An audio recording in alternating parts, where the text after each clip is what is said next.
qui est là, donc je voulais vous montrer ce que je sais faire moi aussi. Bonsoir Montpellier Comedy Club.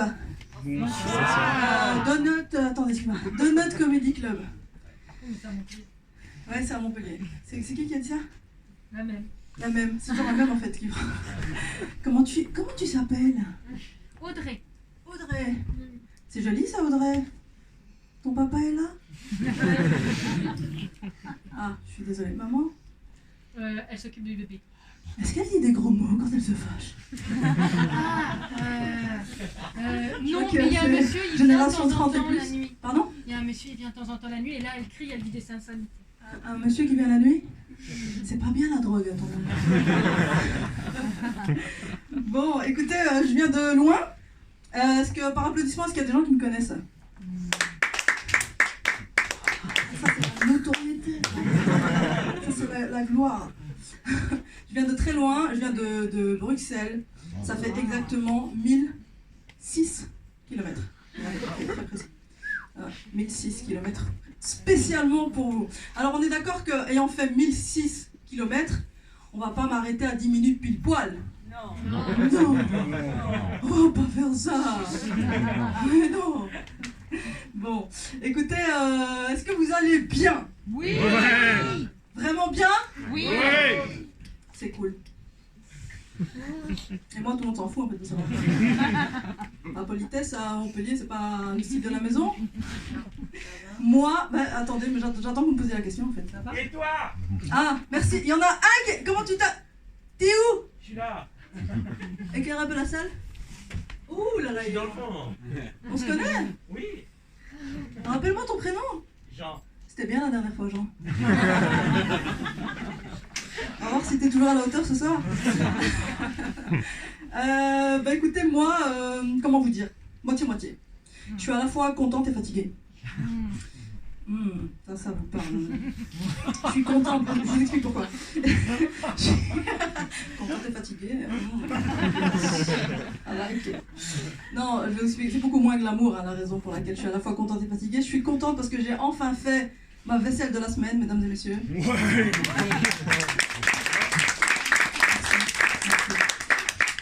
Et je suis fatiguée parce que fatalement, la vaisselle d'une semaine, c'est fatigant. Alors, s'il y a bien un truc qui m'insupporte au monde, c'est faire le ménage. Et il y a un deuxième truc qui m'insupporte tout autant, c'est que le ménage soit pas fait. Alors, je trouve que c'est très très sournois d'avoir mis les deux aversions dans la même personne. Là, c'est très chiant et je suis absolument fan des gens qui sont très organisés. Des gens qui sont très carrés. Est-ce qu'il y a des gens ici par applaudissement qui se considèrent comme étant des gens très organisés? Oui, on va même plus la question. Organisation. Eh ben, je suis fan, mademoiselle. Je suis absolument fan parce que c'est une compétence qui me fait défaut. Et Dieu sait que j'en ai des compétences. Mais celle-là, je ne l'ai pas. J'ai l'humilité aussi, je pense. Vraiment, c'est un truc, je suis fan. Parce que les gens qui sont organisés comme ça, ils sont carrés dans leur vie, tout roule d'une manière carrée. J'ai l'impression que même leur cerveau... Même leur cerveau est carré, tu vois, ces gens-là, ils ont un peu des cerveaux cubiques, tu vois, si on dissèque à l'intérieur, c'est pas sphérique comme nous, non, c'est un cube, ton cerveau, c'est fantastique. C'est tout carré comme ça, et ces gens-là, en général, ils sont nickel sur eux, il n'y a rien qui dépasse et on le voit, madame a une jolie coupe, c'est quoi, c'est wavy, curly style, yes, je sais voir d'ici que tes sourcils sont parfaitement faits, il n'y a pas un poil qui dépasse, voilà, ces gens-là sont comme ça, et on a l'impression que le matin on les a sortis d'une armoire comme ça, on a retiré le cintre, tu vois, ils sont un peu en mode Playmobil, quand on dit vas-y petit Playmobil, voilà ta journée bien organisée, tu vois, et quand tu vas chez eux, hein, évidemment, ces gens-là, leur intérieur est à l'image de leur extérieur. T'as l'impression de débarquer dans un showroom d'Expo Ikea. Et là, moi j'arrive, je fais, cette cuisine a déjà servi. Vraiment, c'est que je dois vraiment très mal me servir de la mienne. Hein. Vraiment, c'est un truc extraordinaire. Et ils te sortent des phrases de ce que j'appelle, moi, la Bible des cerveaux cubiques. Chaque chose à sa place. Une place pour chaque chose. Et les moutons sont bien gardés. Alors que chez moi, c'est plutôt, comment vous dire, chaque chose dans la place, une place pour toutes les choses, et les moutons, en dessous des meubles. Hein. Non, c'est une autre forme d'organisation. Si vous voulez, chez moi, c'est les objets qui s'autogèrent. Je ne sais pas si vous connaissez la méthode Montessori. Oui? Vous connaissez, madame? Qui connaît par applaudissement? Oui. Public cultivé, hein, quand même. Alors pour ceux qui ne connaissent pas la méthode Montessori, c'est une méthode d'éducation pour les enfants qui prône l'autonomisation des enfants dès le plus jeune âge. Donc c'est-à-dire qu'on apprend aux enfants à tout faire tout seul, à débarrasser tout seul, à ranger tout seul depuis qu'ils sont petits. Eh ben, moi j'essaie de faire la même chose mais avec les objets. Avec les verres, les assiettes, le linge. C'est une expérience. Je tente. Non, parce que je me dis, le verre, par exemple, si c'est à chaque fois toi qui le remets dans l'armoire, comment veux-tu qu'un jour il apprenne à y retourner tout seul? Logique, tu vois. Et ça demande vraiment du contrôle, hein. Tu as envie d'intervenir, hein. Ça demande une certaine forme de lâcher prise, mais ça vaut le coup. Non, j'ai pas le temps de faire le ménage en fait, je vous explique, parce que je suis full time en train de m'analyser en fait. Je suis tout le temps en train de m'analyser, en train de me poser des questions. Je suis assez centrée sur ma personne. Je crois que ça se voit un peu. Je suis assez égocentrique, on appelle ça, hein, c'est ça? Nombriliste. Hein? Un nombril sur pattes, avec un gros cul. Voilà. Non, je sais que c'est la première chose qu'on remarque quand on me voit, donc parlons-en, comme ça on est détendu, on peut passer à autre chose. Hein? Ça sert pas à grand chose d'avoir un gros cul, hein, les filles? Les filles qui ont un gros cul? Je sais pas, je vois pas, vous êtes assises. Ça sert pas à grand chose. Ah si, ça sert à une chose d'avoir un gros cul, ça va faire revenir les ex. Ça marche bien avec les gros culs. Et j'ai un truc, moi, petite parenthèse publique. J'aime bien les rires en décalé. Il y a un truc, moi, qui me fait chier avec les ex, je sais pas si vous avez la même chose, mesdames, messieurs d'ailleurs, c'est que t'as un ex ou une ex, t'arrives pas à l'oublier, t'arrives pas à l'oublier, t'arrives pas à l'oublier. Et le jour où tu l'oublies, il t'envoie un message, enculé! On dirait qu'il reçoit un télégramme dans son slip. En mode tango, enculé 365, c'est bon? Ah, t'as oublié, tu peux y aller. C'est magique. Bon, j'en ai parlé de quoi? Ah oui, de mon cul. Donc je disais, nombril sur patte avec un gros cul. Si vous voulez, schématiquement, ça fait un P. Sur patte, ok. P, pourquoi P? Parce que P comme psy. Alors je rassure tout le monde dans la salle, je ne suis pas psychologue. Je ne fais pas payer les gens pour les écouter sans intervenir. Parce que pour les saints d'esprit, ils n'ont jamais été chez un psy. Une séance chez psy, ça se passe à peu près comme ça. Bonjour, installez-vous, je vous écoute. Ça fera 75 € s'il vous plaît. Merci, à la semaine prochaine. Et continuez, vous êtes sur la bonne voie. La voie de remplir mon compte bancaire. Non, je ne suis pas psychologue, c'est plutôt psy comme psychopathe. C'est plutôt moi qui paye les gens pour qu'ils m'écoutent sans intervenir. Enfin, je les paye pas toujours, parfois je les menace. Ça dépend de la période du mois. Plus sincèrement, je fais une formation en neurocomportementalisme. Hein? Lourd, hein? C'est le genre de formation, mesdames et messieurs, qui vous permet de comprendre pourquoi vous n'avez jamais rien compris. Et c'est super important parce qu'une fois que tu arrives à comprendre pourquoi tu n'as jamais rien compris, mais ça change rien du tout. Hein. T'as toujours la même vie de merde, mais tu sais l'expliquer. Tu vois? Tu comprends un peu, tu vois. Parce que, par exemple, on dit qu'on a des programmes, je ne sais pas si vous avez déjà entendu parler, des programmes biologiques, programmes cellulaires dont on hérite. Est-ce que vous avez déjà entendu parler de ça? Attention, on passe dans un niveau de technicité. Là, ça vient de la Belgique, hein, là c'est du lourd. On a des programmes, par exemple, dans ces gènes, on a des cicatrices génétiques dont on a hérité et qu'on n'a pas choisi du tout. Vous voyez, par exemple, moi j'ai la cicatrice d'attirer des fils de pute. Non, c'est là, c'est dans mes gènes. Il est écrit fils de pute. Et on est chômeur, par exemple, de père en fille depuis 4 générations. Et c'est écrit aussi, chômage. En français, sinon c'est chômage en espagnol. Et donc c'est des trucs qu'on n'a pas choisi. Hein. C'est passionnant, hein? Non? Moi j'adore. Et le truc c'est que je suis une fille en fait qui... Je suis tout le temps dans ma tête. Voilà, vous avez remarqué, je suis tout le temps en train de réfléchir, je suis le genre de nana qui analyse tout, qui essaye de tout comprendre, qui se pose des questions, qui cherche des réponses à ces questions, qui fait des liens entre les réponses à ces questions. Ce qu'on appelle dans le langage masculin... Une casse-couille! Hein? C'est moi, la casse-couille. En plus de ça, je suis un peu comédienne, un peu chanteuse, un peu danseuse, ce qu'on a appelé en 2021 personne. Personne non essentielle. Et quand tu mets tout ça ensemble, ça fait une casse-couille non essentielle, légèrement bordélique, de surcroît. C'est pas vendeur de ouf, tu vois. Tu te présentes à un mec comme ça, il te dit 20 ans, pas, voilà.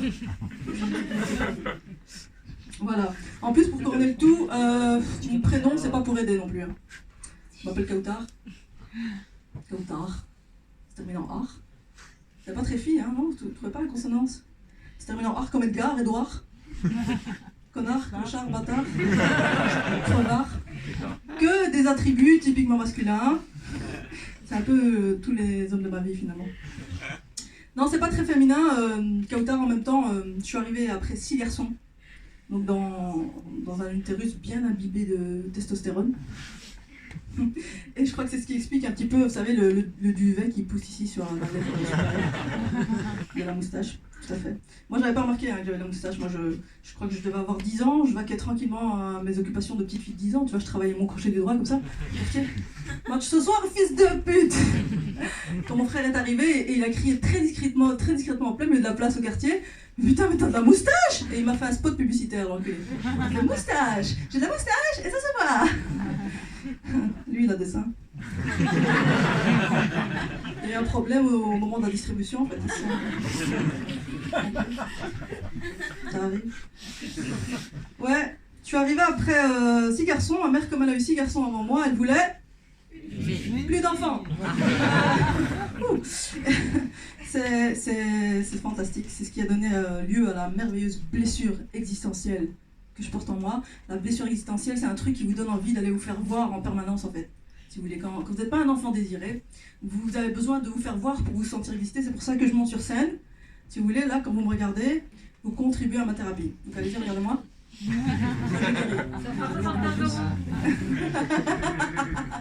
Pas mal. Tu passes après? C'est facile là, hein? Donc voilà. Blessure existentielle. On avait dit on avait dit tout à l'heure avec les copains humoristes que quand on avait un trou, on vous donnerait une recette de cuisine. Et je sais qu'il y a un Alexandre ici qui vient de recevoir un mixeur qui fait des super bonnes mayonnaises. Il est où Alexandre? Il est là. Ouais. Alexandre? Oui, il est ici. Ah, il veut pas qu'on sache que c'est lui. Tu fais des bons tiramisu? C'est mon défaut. C'est ton défaut. J'aimerais bien connaître tes qualités. Fantastique. Fantastique. Ouais, donc voilà. Arriver sur Terre quand on n'est pas attendu, sans rigoler, même si on est là pour rigoler, c'est comme, comment vous dire, c'est comme débarquer à une soirée à laquelle t'as pas été invité, tu vois. On te garde, parce que, ouais, voilà. Tu comptes intervenir encore longtemps. Ah, c'est pas toi, pardon. Tu vois, c'est comme débarquer à une soirée à laquelle t'as pas été invité. Si vous voulez, on vous garde. Mais on vous garde par politesse, tu vois. Tu vois, on te sourit jaune, on te sert un martini, mais si tu pouvais t'étouffer avec le livre. Non, mais si tu pouvais retourner d'où tu viens, tout le monde serait plutôt... Non, mais t'étais pas prévu, tu vois. Et à l'époque, on n'avait pas l'habitude des imprévus. Maintenant, avec tout ce bordel des 2 dernières années, imprévus, on est vacciné. Ouais. Mais à l'époque, non, pas prévu, pas content. Pas super joyeux comme contexte de naissance. J'avoue, mais c'est un moteur, je dirais même que c'est une machine à star, cette blessure existentielle, et je vais vous donner des exemples. Gérard Depardieu, tout le monde connaît. C'est le fruit d'un avortement raté. C'est authentique, hein. Star. Marilyn Monroe, abandonnée à la naissance. Star. Mimi Mati, dont la mère n'a même pas remarqué la naissance. Star. On rigole, mais Mimi Mati, elle est sur France Télévisions, hein. Et moi, je suis au Donut Comedy Club.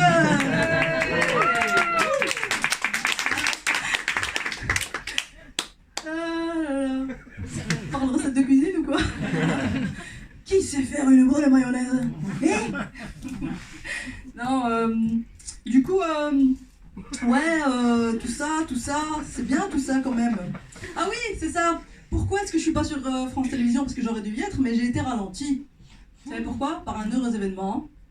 Je me suis mariée.